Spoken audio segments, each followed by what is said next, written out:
మన సినిమా మన దగ్గర రిలీజ్ అయి రికార్డులు క్రియేట్ చేస్తే అందులో గొప్పే ఉంది. అదే పక్క ఇండస్ట్రీలో 20 ఏళ్ల తర్వాత రిలీజ్ అయి రికార్డులు తిరగరాస్తే అప్పుడు కదా అసలు మజా.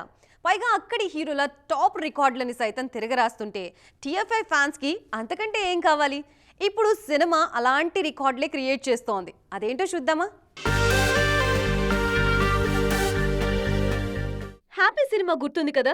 అల్లు అర్జున్ కరుణాకర్ కాంబినేషన్ లో 20 ఏళ్ల కింద వచ్చిన ఈ లవ్ స్టోరీ మన దగ్గర అంత మ్యాజిక్ చేయలేదు, కానీ మలయాళంలో మాత్రం రికార్డులు క్రియేట్ చేసింది. అల్లు అర్జున్ మల్లు అర్జున్ గా మారిపోయిన సినిమా ఇదే. హ్యాపీ నుంచే కేరళలో బన్నీకి ఫ్యాన్స్ క్లబ్స్ కూడా పుట్టుకొచ్చాయి. తాజాగా ఈ చిత్రం అక్కడ రిలీజ్ అయింది. 20 ఏళ్ల కింద సినిమా, అందులోనూ డబ్బింగ్ సినిమాని ఎవరు చూస్తారులే అని తక్కువ అంచనా వేస్తే పప్పులో కాలేసినట్లే. ఎందుకంటే మలయాళంలో happy release all time records create చేస్తోంది. థియేటర్స్ అన్ని మ్యూజిక్ కాన్సర్ట్లుగా మారిపోతున్నాయి. ఫస్ట్ డే ఏకంగా 25 లక్షల గ్రాస్ వచ్చింది. సోషల్ మీడియాలో థియేటర్లలో అభిమానులు డాన్సులు చేస్తున్న వీడియోలు బాగా వైరల్ అవుతున్నాయి. హ్యాపీలోని పాటలకి, మరీ ముఖ్యంగా వస్సా వస్సా పాటకైతే గంతులేస్తున్నారు ఫ్యాన్స్.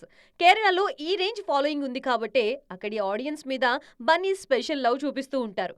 వాళ్లకు ట్రిబ్యూట్ ఇవ్వాలనే పుష్ప 2 సినిమాలో ఫీలింగ్స్ పాటలోని మొదటి 3-4 లైన్స్ అన్ని భాషల్లోనూ మలయాళంలోనే ఉంటాయి. హ్యాపీ హంగామా కాసేపు పక్కన పెడితే అల్లు అర్జున్ ప్రస్తుతం అట్లీ సినిమాతో బిజీగా ఉన్నారు. రాకా షూటింగ్ జెట్ స్పీడ్ లో జరుగుతోంది. ఈ చిత్ర షూటింగ్ 2027 ఫస్ట్ హాఫ్ లో పూర్తి కానుందని, సినిమాని డిసెంబర్లో విడుదల చేస్తారని ప్రచారం జరుగుతోంది.